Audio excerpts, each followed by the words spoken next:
You want me to talk dirty to you on the phone? Coming up on Race Car Driver.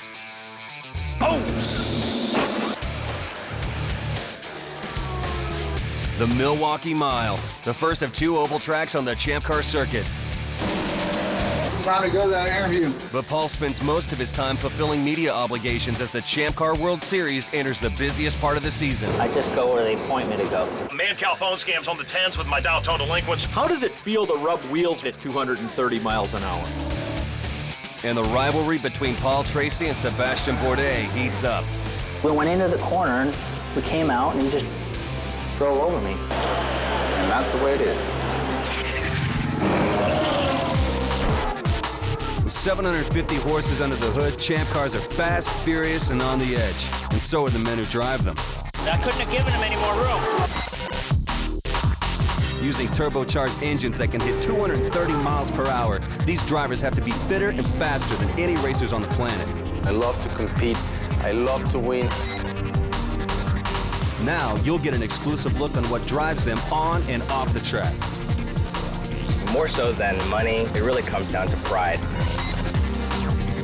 And one team's quest, pushing the limits in hopes of winning the championship. No, he's not! Damn it! While competing in 14 races on ovals, permanent tracks, and street courses all over the world. Bourdais has a flat. Keep going. Against the best drivers in the series. Man and machine, driven to perfection. Race Car Driver starts now. It takes as much as $10 million to equip and run a Champ Car team. All of this money has to come from somewhere, and it usually comes from corporate sponsorship. It's an awfully big budget to sponsor one of these cars. And 99% of the teams in this pit lane can't survive without a sponsor or a driver with a sponsor. It's very challenging to find sponsors because within the world of motorsport, there's a great deal of competition. NASCAR is the 800-pound gorilla right now in North America. We've got to demonstrate to potential sponsors that we can give them the kind of exposure that they need. Nothing in life is free, which means drivers have obligations to appear in front of the media to promote themselves and the sponsors they represent. We're running around trying to close a couple of deals at the moment. I'm with the Beast Energy Drink, setting up sales and distribution for the Midwest. So we approached Forsyth. Working with you would help give us actually a global reach. That's why we like this whole Champ Car thing. And we'll be signing some big deals coming up here soon. I've seen a lot of these fast talkers come and go. That's one of the proposals that you guys came up with. Looks the same as it is now. We'll see how it all comes together, you know. I don't think the deal is totally together yet. And the other one will have, larger beast. Okay. Once everything is on the car and in place, then you know it's for real. All right, so we're gonna go see Man-Cow at 9 o'clock. Man-Cow is got the #1 rated show here in Chicago.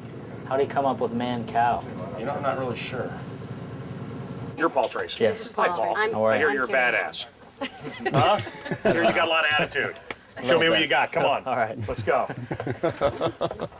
You seem nervous. Are you nervous? No, I'm okay. Okay. Don't be nervous, dude. We're friends here. All right, we're going on. Paul Tracy is here, the great race car driver. Yay!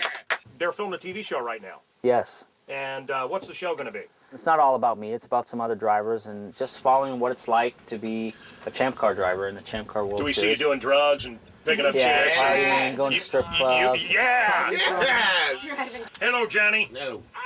I strongly disagree that race car driving is a sport. I'm driving on the freeway right now, but I don't say I'm an athlete. Well, let's go to the big-time race car driver, Paul Tracy. He says it's not a sport. Well, I think in any sport you got to be dedicated to what you do and committed to what you do. And, I know in our sport you can lose your life doing it. And I don't know of any golfers that have lost their life playing golf. Are you saying John's a dumb son of a bitch? Yes. John, you're a dumb son of a bitch. Yeah, Johnny. You guys get a lot of chicks? You get a lot of ladies? I can say I have. Yeah, But I just got married 2 months ago, so. Just got married. Wait. Hold on a minute. You got married too. The kind of tail you could get and you got married? Wow, she's a pretty good piece of tail. All right. Well, all right. You'll find a good one. We're gonna have a hard time making it to this press conference, huh? It's really important for us to have our drivers as exposed as much as possible, and so Paul going on the Man Cow show, very, very important for us to do that. Hey, Patty, what's going on? I'm just driving to Milwaukee. I got the camera guy in the car with me filming that show. So, you want me to talk dirty to you on the phone? Yeah. He's laughing at me. I'm supposed to be at a press conference in a half an hour, and we're like 70 miles away. I hope we're not lost. Did I miss something? I better turn around, huh? 'Cause this doesn't look like it. We were on the 94, weren't we? No, I'm on like a residential street with traffic lights now. I don't know where I'm at. I'll have to call you. Let me call you back. Yeah, it's 94, right? But we're going east now. Oh, there's this turnoff over there. It says 94 Milwaukee. We missed it.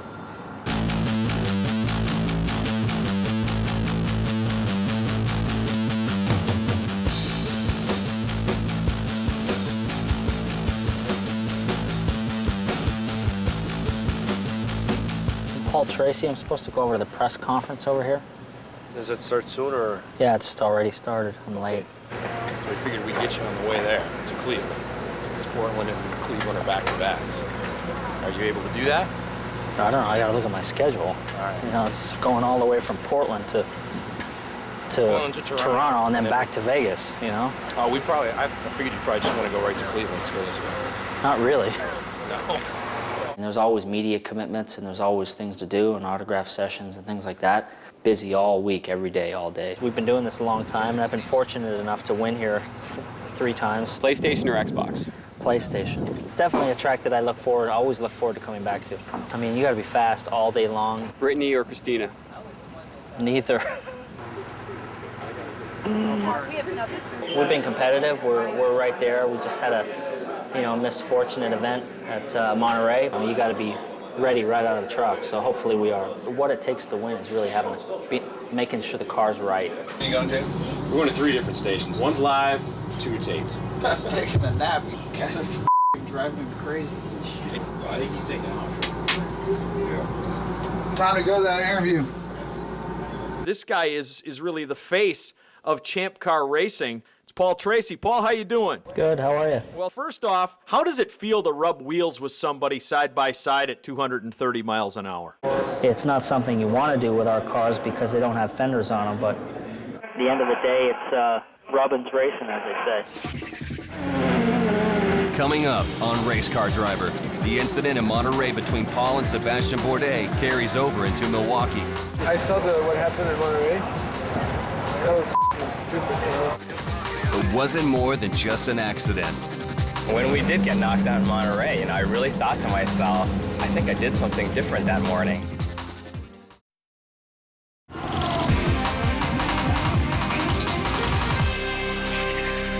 Hey, I saw what happened in Monterey.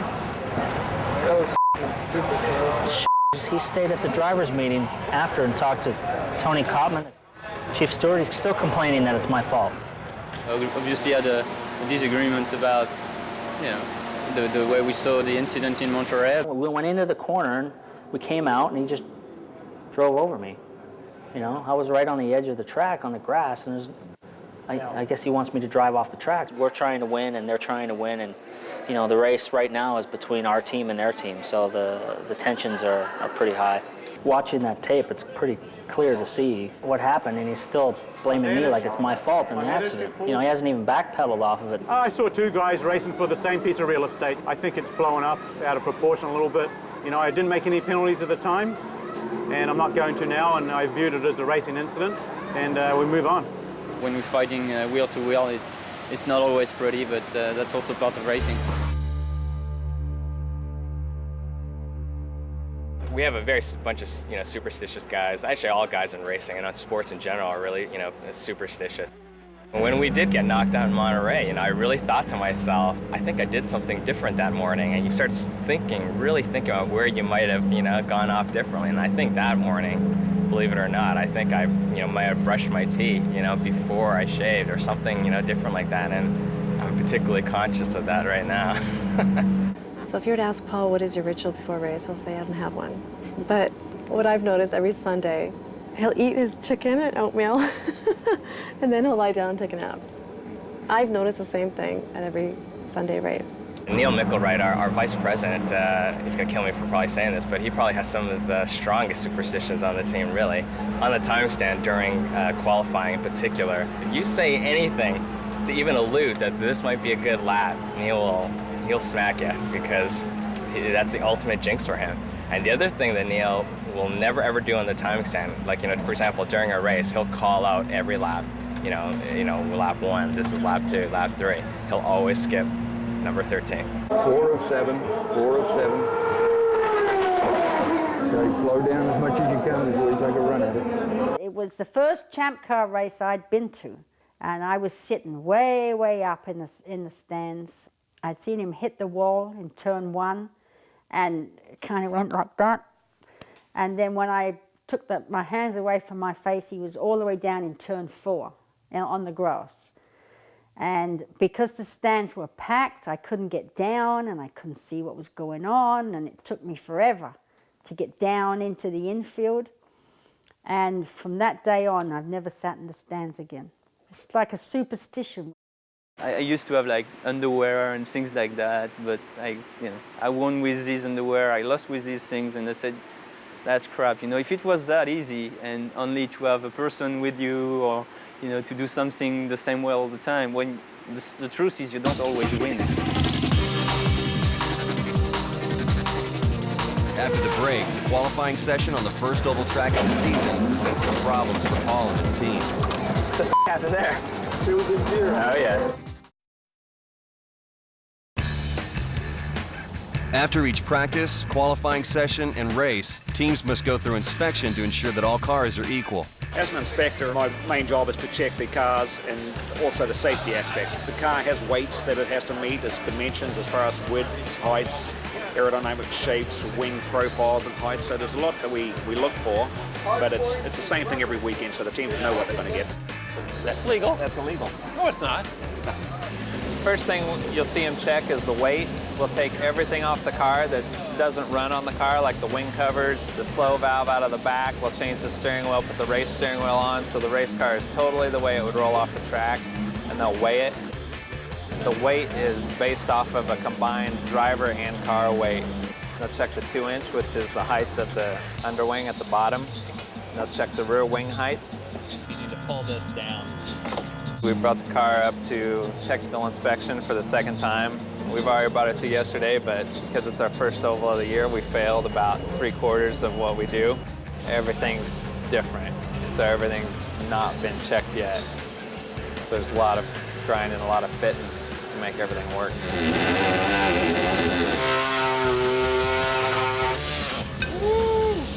Got the 1-2 hour practice session, that's really it. It's just gonna be you roll off the trailer and you're fast, or you roll off the trailer and you're behind the 8 ball.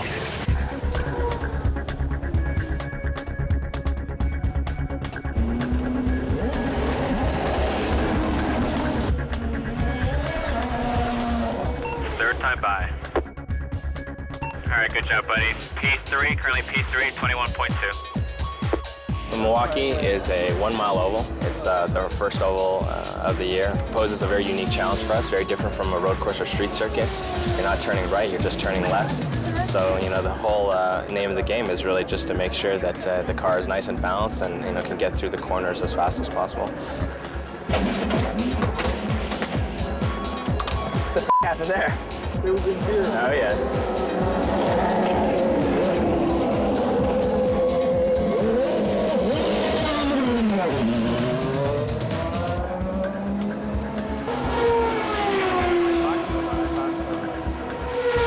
Qualifying is like, I hate it because your biggest fear is the car is going to go like crazy oversteer, just wicked loose. The guy's going to put it in the walls.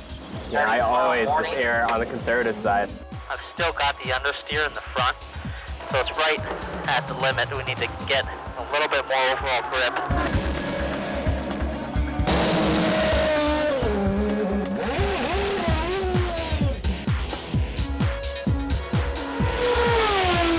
Paul qualifies a disappointing 5th place.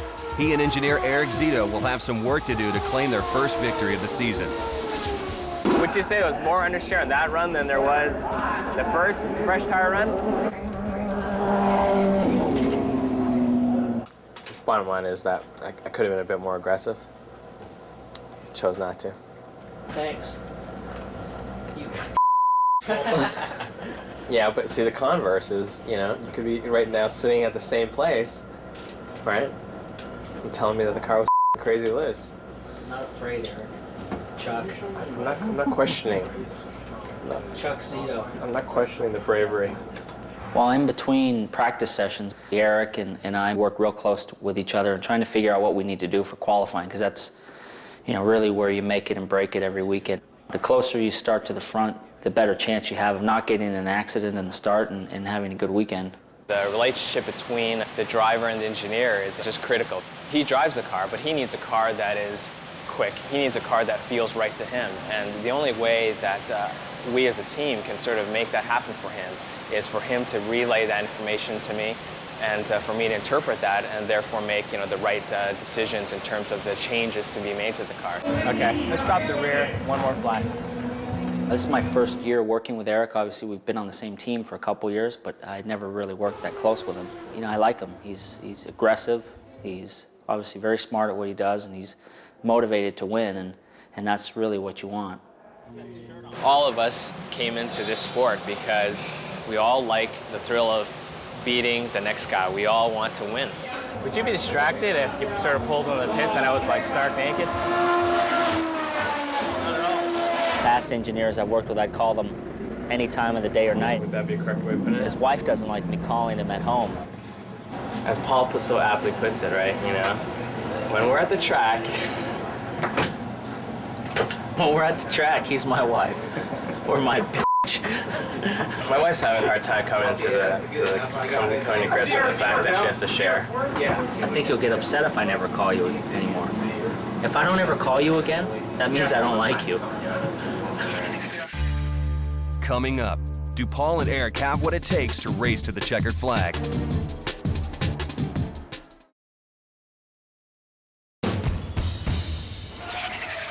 Jimmy Vasser and A.J. Allmendinger, an All-American front row here, about to line up to take this green flag. And watch Paul Tracy, because on cold tires, he is exceptionally aggressive.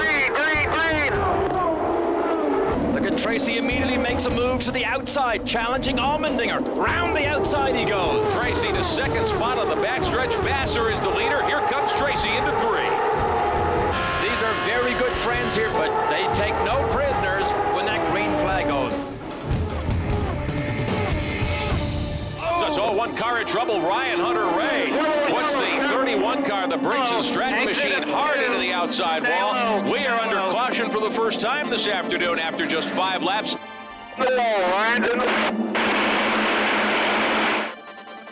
The winner of the 2004 Milwaukee Mile, Ryan Hunter-Reay, is taken to the hospital and released later the same day. Getting ready to go. Tracy trying to snooker Vasser on the outside as they come out of 4. Green flag, green flag. Watch Tracy again. On cold tires, he is just dynamite. Oh, he's going to try the outside. They are side by side. Vasser has the advantage. Down the inside, can Tracy push him? Paul Tracy on the ragged edge gets by Vasser on the high side to take over. How much guts did it take for Tracy to do that on relatively cold tires around the outside? The interesting thing with Tracy is if it doesn't work and he crashes, he's almost happy with that too. Okay, we need to pit this lap. It's going to be really important that you concentrate on your marks, Paul. Put a turn of front wing in this thing, because it's pretty pushy. That work. Reset your fuel mixer. Everything's good. Get ready. Go, go, go, go, go, go, go. Okay, good job there. It was a nice stop. You did get the change that you'd requested. After passing Jimmy Vasser, Paul Tracy runs a perfect race, leading 192 of 221 laps and finishing at least 1 lap ahead of 12 other drivers. Go for the brave move by Paul Tracy earlier on to take the lead from Jimmy Vasser, and he continues with the speed all day. Last time around for Paul Tracy and the checkered flag. Hey, you can stop now. You can stop now. My fastest lap on the last lap. That's a big 10-4, 22-2. In victory lane at the Milwaukee Milwaukee Mile for the 4th time in his storied Champ Car career, Paul Tracy. I got to thank Eric Zito and our whole engineering team. He just gave me a perfect car. Despite his first victory of the year, or perhaps because of it, Paul's weekend ends exactly how it started. I don't know where we're going. Gotta be this TV station here, a radio station or something. Hi, how are you? Sorry we were noisy over there. Car was good today, so it made life easy. You gotta love Wisconsin. 4 times you win here, 3 times at Elkhart Lake.